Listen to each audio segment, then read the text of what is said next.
Welcome to episode 400 of the Quick Brain Podcast. I am so proud to share with you our 400th episode. It has been my absolute honor to bring weekly episodes to you, our listeners, for the past 8 years. And I want to extend, on behalf of our team, a heartfelt thank you to every single one of you that has tuned in, be it for one episode or some of you I see on social media, all 400 episodes. We're celebrating this milestone by diving deep into the most impactful insights that we've uncovered about the brain, health, the mental part of your business, and personal growth. This special episode will be split into 2 parts. In part 1, we'll discuss 20 game-changing topics around brain and brain health. And in part 2, we will continue discussing another 20 topics that we've learned from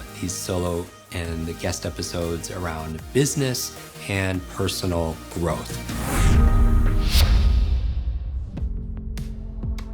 So let's get started. I encourage you to take some notes. There are a lot of treasures, a lot of gems here, and let's talk about what we've learned together about our brains. Number 1, meditation. There is no shortage of things to be stressed about, and we will always find reasons why we cannot find the time to meditate. Yet, if you take the time to reset and invest in yourself, you end up having more time in your day, feeling better, and getting more high quality sleep that leaves you feeling fresher. We had the incredibly vibrant Emily Fletcher on the show to share her Ziva meditation technique, where meditation is combined with mindfulness so that you could start to create a more intentional life for yourself. Emily also shared her 2-minute morning practice that will help you get into the flow slowly, but consistently in a fun way. Start with a 1-minute rant. Set a timer on your phone, press start, and let it all out. Everything that you have kept bottled in, you have the freedom for 1 minute to get it all off your chest. Notice what comes up in your 1 minute of raging or crying, whatever comes up for you. Then have a 1-minute dance party.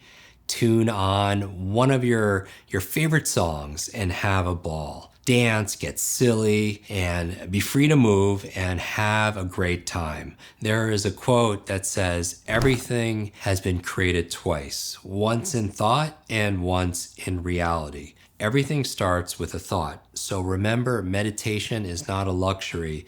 It is one of the most important pieces of mental hygiene that we need to practice every day. Now, by the way, we'll put a link in the show notes to these other shows. So one of the best resources you could go to is at jimkwik.com/notes to go deeper into these episodes. Number 2, let's talk about light and memory. We had Dr. Shelley James on the show to explain the incredible link between light and brain functions. And here are 4 ways light can affect our memory and our learning. Attention. Light can be used to direct attention, heighten emotional intensity, and improve retention. Bright, cool light is like coffee for the brain. When it comes to tasks that demand sustained attention, it helps to increase reaction times, accuracy, alertness. It boosts speed and fluency in children learning to read and helps to beat the post-lunch dip in college students. Number 2, sleep. Bright light in the morning and a regular bright day, dark night cycle improves quality and quantity of sleep. It can boost memory by up to 40%. For children, slow wave sleep during naps can improve episodic memory. And then let's talk about mood. Bright light, particularly in the morning, can on some occasions be considered better than an antidepressant to lift mood and improve motivation, even for those who do not suffer from clinical depression. Always talk to a healthcare professional. This episode, like all, are not meant to treat or diagnose any condition. but it is suggested to get outside for at least 30 minutes every morning. It's not always possible. For me, sometimes it's 10 minutes to help reset my circadian rhythm, but you could boost with bright light. There's cool light sources and specialist lamps in the winter. Vitamin D was also a topic of that episode. Low vitamin D levels are linked to decline in episodic memory, cognition, and the progression of neurodegenerative diseases. Vitamin D is synthesized by UVB wavelengths found in sunshine, but not in most artificial light sources. And it can be filtered out and blocked by windows also as well. So get outside and boost with vitamin D rich foods and specialist UVB lamps if needed. Number 3. Third thing that we've discovered in the 400 episodes is placebos. According to Eric Vance, placebo happens because our brain acts as a prediction or expectation machine that spends a lot of time looking at the past to figure out the future. Our brain then starts to take shortcuts based on the expectations it has. It is actually easier for your brain to change the reality than it is to change the expectation. So in order to accommodate this glitch, our brain starts to adapt. And this is where the placebo effect starts to take place. So what does that mean? Some of the ways you could start applying placebo for better focus and sleep are getting into a mindset where you set out to achieve positive outcomes or expectations in your thoughts. Another way is to engage in daily rituals, such as drinking tea every day at a certain time before going to bed. Decaffeinated tea. The tea itself might not have an effect on your sleep. However, the ritual will put you into a space where it can start to have an effect. Placebos are also more powerful in a group. So this is another reason to surround yourself with a group of people who have similar values and similar goals and outcomes in mind. Number 4, stress. To calm down, we need to work with our brainwaves. And this is why I sat down with Jim Poole, who talked us through how they have achieved this at their company, Nucalm, Nucalm. Now, the reptilian brain, known as, part of it is the amygdala, has been developed, some people say, for 40 million years and controls emotions like fear, stress, anxiety, where the prefrontal cortex that helps us think rationally has only been developed for the last 4 million years. Those numbers is different depending on what you read.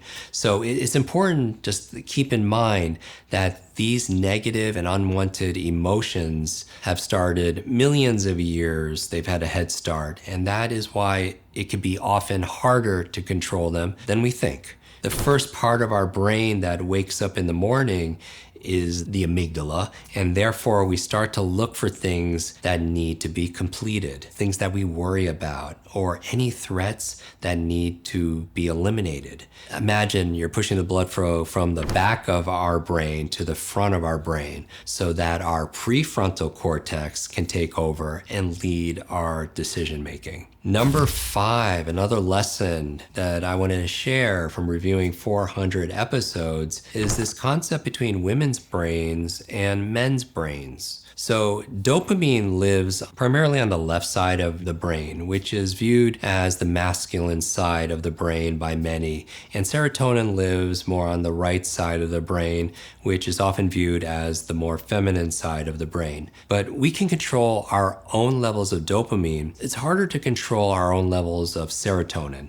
These levels get raised by our external environment. For example, receiving positive reinforcement from people around you. Once serotonin gets high, it will drive dopamine release. Now that sounds a little bit complicated. Let's simplify this. So the difference between male and female brains, there are many differences, but the one we're highlighting here lies in that women, according to the biology, the neurobiology, could potentially need twice as much positive reinforcement from their environment to drive up serotonin and consequently dopamine. The female brain also has more estrogen receptors in areas of the brain that drive language and communication and are therefore able to read nonverbal cues better, such as reading faces and listening to the tone of someone's voice. To give a simple example that will help to tie this together, let's say in a more real life practical situation, this is why talking it out often helps women to deal with stress. Women heal through dialogue often. Men, on the other hand, they often don't need to talk as much to process stress because they don't have as big a language center as women do. Number 6, let's talk about Alzheimer's. Many of you know that this is a topic that is near and dear to my heart because I lost my grandmother to Alzheimer's when I was 7 years old. This is why it was so important to me to bring on Dr. Richard Isaacson to discuss how we can prevent Alzheimer's through our diet. Alzheimer's has been often called type 3 diabetes. And it turns out that there is a significant connection there. People with diabetes have twice the risk of Alzheimer's due to things like high blood sugar and insulin resistance. The goal here would be to create a personalized risk assessment for everyone and come up with a plan that's suitable for every individual. But there are some general guidelines that can be followed in the meantime. Dr. Isaacson outlines his full 9-step plan in his book, but here are 3 things you could do now to support your cognitive health. Seeing a doctor on a regular basis, taking control of vascular risk factors like high blood pressure and cholesterol levels, because these are the things that we can control and manage when discovered early on. Eating green leafy vegetables and maintaining a balanced diet consisting of whole foods, focusing on proteins like wild salmon and chicken and substituting dessert with berries. I call them brain berries. Take a deep breath and grab the bull by the horns. Educate yourself. Research and understand your risk factors and work on creating your own personalized health plan. Number 7, the topic of grief. We had Dr. Mary Frances O'Connor. She found through her research that our problem solving and learning parts of the brain get activated when we are grieving. Therefore, we can think of grieving as a form of learning. Grief is linked to our reward pathways and attachment. When we bond with someone, we get attached, and this in turn is connected to reward learning. When someone we love has passed, our brain is trying to understand and make sense of this new reality that we have found ourselves in all of a sudden. When it comes to learning, we need to keep in mind that our brain is using the most powerful chemicals in our bodies to seek out our lost loved ones. And on top of this, there are everyday programs running in the background of our body. We may experience things like a surge in cortisol or a decrease in oxytocin binding, and all of this requires a lot of energy from us. This means we need to be kind and patient with ourselves or the person who is undergoing the process. It is no wonder that we might notice a decrease in our ability to focus, remember, or sometimes feel like time is distorted. Number 8, let's talk about your memories. This was an episode I really enjoyed because I got to geek out with fellow memory expert and enthusiast Dr. Charin. We discussed that memories are actually less useful to remember the past and much better used for predicting the future, and how memory also heavily drives how we make our future choices based on past experiences. Now, this isn't necessarily bad. However, keep in mind that memory is a good resource that serves serves better as a co-pilot, but you don't want it in the driver's seat at all times. There are many reasons why we might forget. However, one that stands out is that our memory is competitive, meaning that two separate memories about the same thing will compete with each other. For example, two different places where you have placed your keys will come up when you're looking for your keys. In contrast, some of the ways we can remember better is to apply our five senses and listen to music, new smells, locations, even tastes can help to retrieve and cement memories better. And music, by the way, helps to bring out emotions. We know that. All of these things help us to develop neuroplasticity and therefore gives us a mental workout that will help to maintain our cognitive functions. Again, all of these episodes we'll put in the show notes if you want to go deeper in these episodes at jimkwik.com/notes. Number 9, brain secrets of a 102-year-old doctor. Dr. Gladys believes that having a purpose for living your life is the single most important thing we can figure out for ourselves. We all have an inner physician, if you will, which can be contacted when we connect to the inner aspects of who we are, what we are doing, and why. Here is some of the wisdom she shared in this episode that we can use to boost our quality of life. You will get stuck, but you have to keep moving. There are times when life gets really tough and you can get stuck, but if you stay stuck, you are blocking life from moving. And as it happens to all living things, it will die if we don't move. Movement is life. So do things that make you feel alive. Find a little bit of light and follow it to keep the life inside of you moving. Another lesson is that love is the greatest healer of all. It's what allows people to really connect with another person. Love activates the life aspect in us. And so just a reminder to love others, love yourself. And also another lesson, managing stress in that episode we talked about.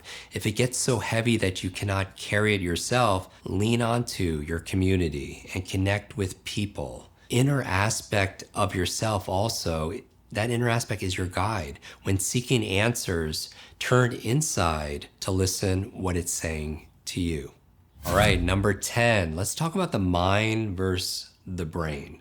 The brain and the body are collectively made up of anywhere from 37 to 100 trillion cells that group into the brain, the heart, your hands, etc.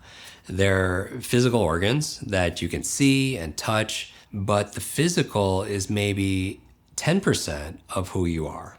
It's more complicated again than that, but just imagine 10% of who you are. The mind is what allows you to communicate, to think about what you're saying while you're feeling and you're choosing. The mind is the force that is around and inside the body. It's an electromagnetic force. It's a gravitational field that is unique to each person. We talked about this with Dr. Deepak Chopra in that episode. It's not something you could take from anyone else, and they can't take away yours. Attached to the mind is a lot of mental chatter that we always are looking to control. I'm going to share some of Dr. Caroline Leaf's wisdom here from that episode. Number 1, to manage the mind, you have to manage how you think. It's understanding that when you think, you're feeling. And when you're thinking and feeling, you're always choosing. The brain is a very complex organ that responds electromagnetically, chemically, and even genetically to our experiences. The consequence of which is that you build a thought. One of the first strategies in effective mind management is to develop your self-regulation skills. Be aware of how you're saying things and how people are responding to you. Can you alter what you're saying or how you're saying it? And will that change the impact of the conversation? One byproduct of this constant reflecting and capturing is being reminded of your own agency. Mind management is controlling the controllables. Second byproduct is that you can stabilize your brain within weeks and drop your inflammation levels.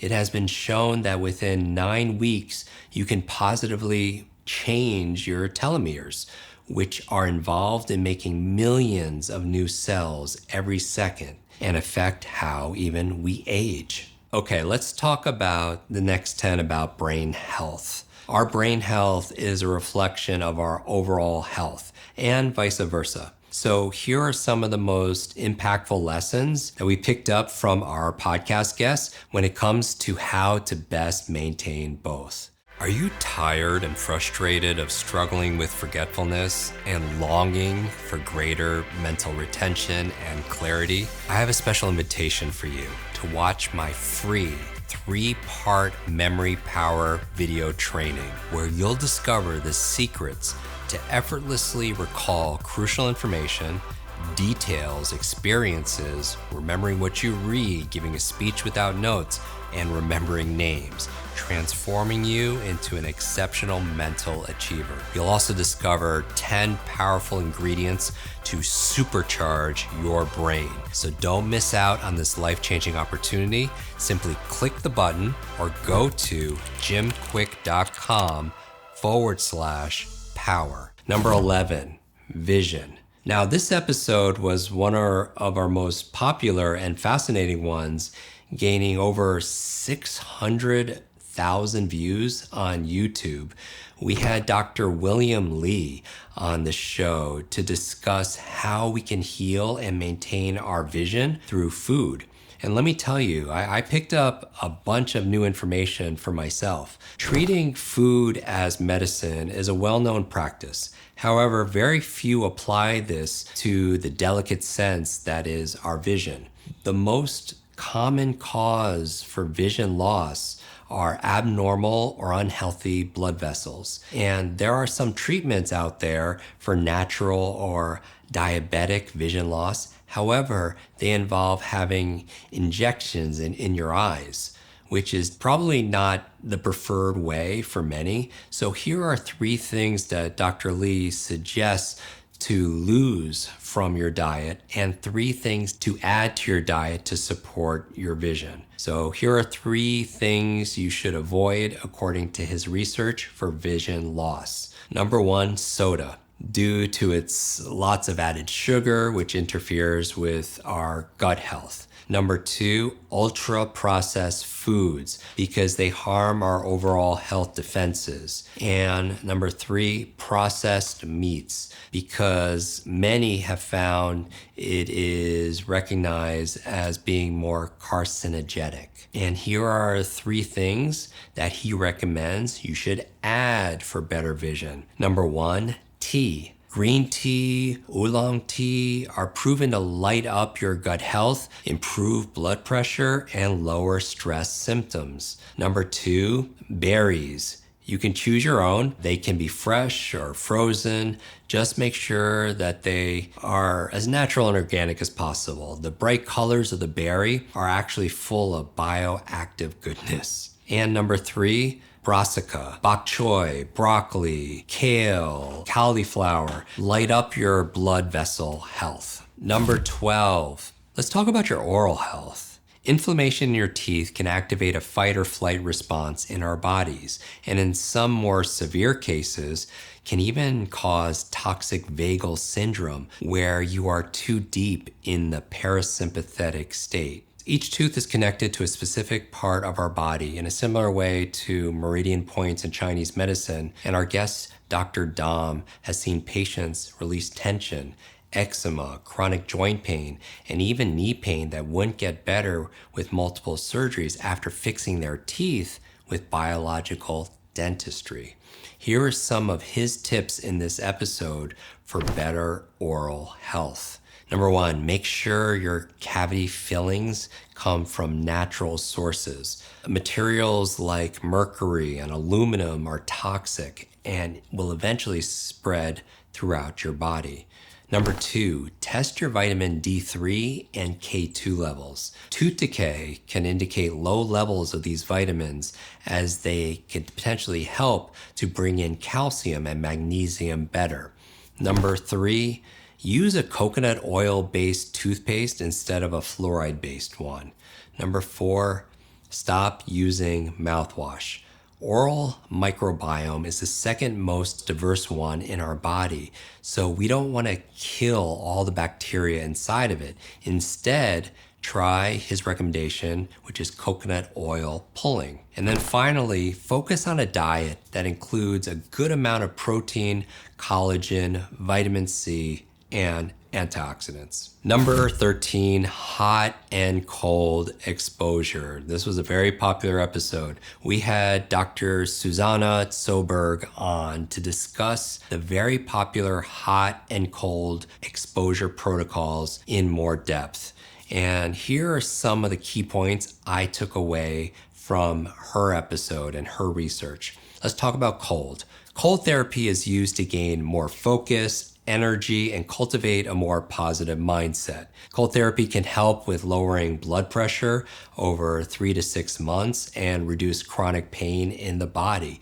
Exposing yourself to cold immediately activates brown fat, which will automatically increase your metabolism and fat burning processes. We also talked about heat. Heat exposure exercises your body just like you would in the gym. It's very similar. Heat exposure lowers blood pressure and chances of cardiovascular diseases. Research also shows lower mortality rates in people who do heat therapy 6 to 7 times per week in small doses. Heat exposure helps to increase BDNF, brain-derived neurotropic factors, which helps with memory retention and lowers risk for dementia and Alzheimer's. The ideal protocol that we discussed for cold exposure would be 11 minutes per week, and for heat, 57 minutes per week, divided across 3 days or more. If you don't have access to cold waters or saunas,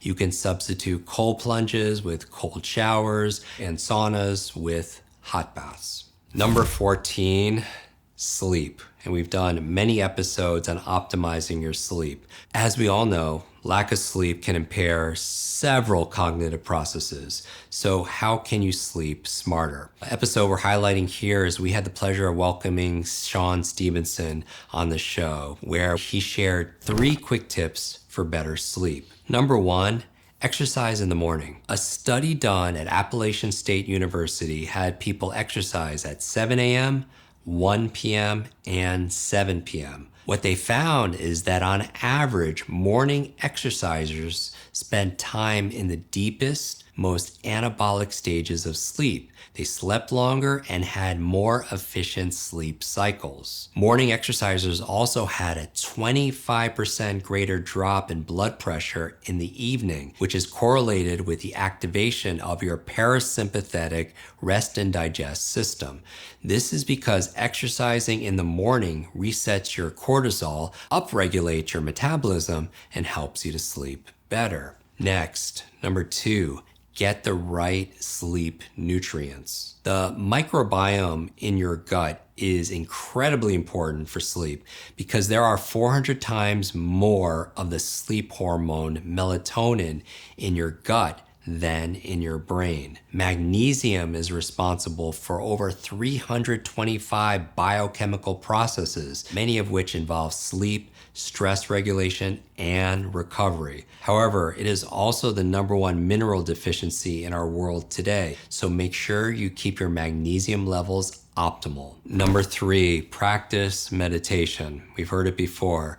The American Sleep Foundation and the American Journal of Sleep Medicine found that meditation is as effective as some of the best sleep medications. But the difference is that meditation is free and lacks side effects. Meditating in the morning helps you sleep better at night. In one study, people who meditated for 8 weeks improved their sleep latency, that's the time it takes to fall asleep, didn't wake up as frequently during the night, and slept longer. Number 15, let's talk about longevity. There are many new technologies out there that support healthy aging. Ozone therapy, hyperbaric oxygen chambers, plasma treatments, and much more. But as I've learned with many things, there are nice add-ons, and everything actually starts from the basics, like fixing your diet by removing excess sugars and starches, adding resistance training to your workout routine. And it doesn't have to be weights. It can be simple resistance bands or your own body weight. Taking a really cold and hot shower interchangeably in the morning. We have had Dr. Mark Hyman on the podcast several times to discuss how to age better, whether it be your body or your mind. And I'd like to share a quick summary here of some of his personal protocols from these episodes that shows a real life example of how the most simple things create a big impact. So Dr. Hyman's daily morning routine for a longevity protocol, and we'll refer to the full episode again in the show notes. Prioritizing sleep the night before. Meditating 15 to 20 minutes in the morning, followed by journaling. Doing a resistance workout with bands, followed by hot and cold exposure. Finally, he makes this healthy aging shake that consists of goat whey, adaptogenic mushrooms, creatine, and pre and probiotics. These are easy practices that all of us can start applying now to kick off your healthy aging process. You could find more about this in his book, Young Forever. Number 16, gut health. Here are my takeaways from the conversations I had with Naveen Jain about gut health. Your gut produces approximately 90% of the serotonin in your body and is directly connected to our brain through the vagus nerve. There are more foreign cells in your body than human cells. You are less than 1% human when it comes to gene expression. 95% of diseases are caused by chronic inflammation and microbiome imbalances. Research has found connections with Alzheimer's, Parkinson's, depression, and cancer. According to Naveen, there is no such thing as a universally healthy diet or healthy and unhealthy food. What is healthy for one person may not be healthy for someone else due to differences in what your microbiome can digest. Things your microbiome cannot digest gets converted into toxins, leading to inflammation. For more information about a microbiome test, he has founded a company called Viome. You can get a link in the show notes. Number 17, hormones and fasting. Fasting should be treated as an optimal diet trend according to Dr. Mindy Peltz. It's a must for everyone's health. So according to her, here are some of the ways you could start your journey. Move from processed oils, toxic ingredients, and refined flours that create brain inflammation to healthy oils, nature's carbs, potato, apples, and lastly, get rid of any synthetic ingredients like food coloring. Number 2, start looking at your day in 2 windows. A fasting window that lasts for approximately 16 hours and an eating window that can last for 8 hours. Break your fast with high protein. According to Dr. Mindy, women need to honor their hormonal cycle when fasting because they are balancing 3 hormones: estrogen, testosterone, and progesterone, as opposed to men who balance testosterone. The week before a woman's cycle is critical. Work on bringing down stress and increasing glucose levels. This is why you crave carbohydrates. Number 18, mental health. We had Dr. Chris Palmer on the show to discuss what really causes mental illness.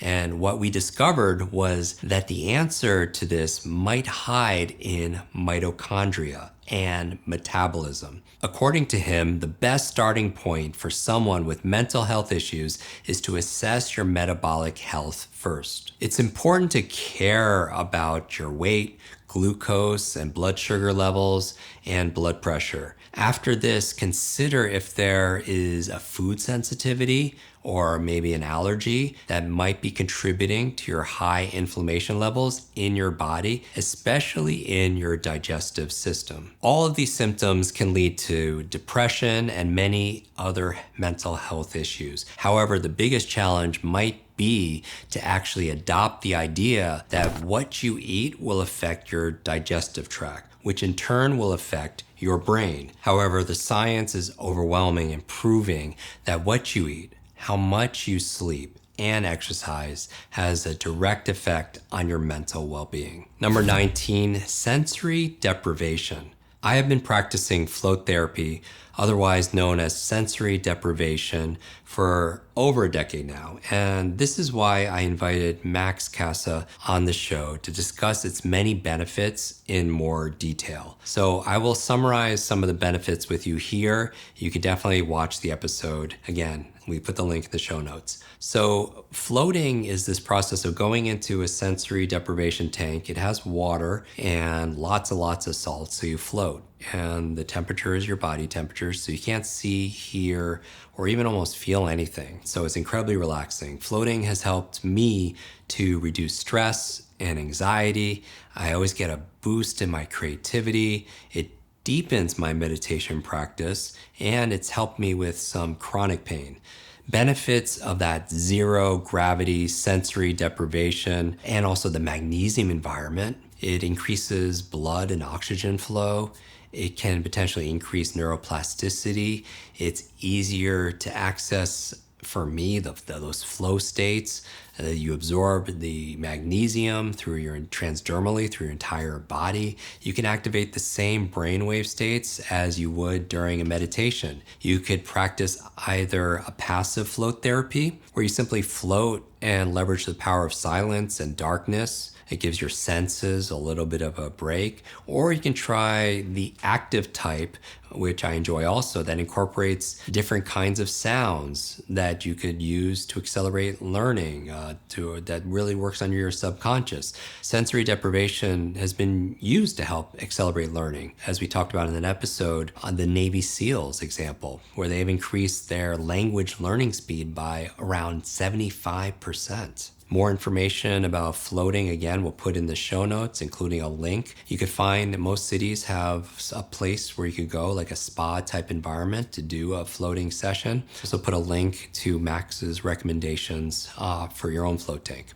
Number 20, let's talk about glucose. Glucose levels in apple cider vinegar have taken over the internet, and it continues to prove as one of the most sought after topics. Our episode with Glucose Goddess reached over 2 million views this past year on YouTube. We had Jessie on the show to talk about her 4-week plan, where each week you add a simple food principle into your lifestyle, your diet, and watch your glucose levels become more steady. And to summarize it, I highly recommend you watch the episode. Week 1, swap your sweet breakfast for a savory one. When you eat sugar, it releases dopamine and you actually feel pleasure instead of energy, and you will board a roller coaster of unstable moods.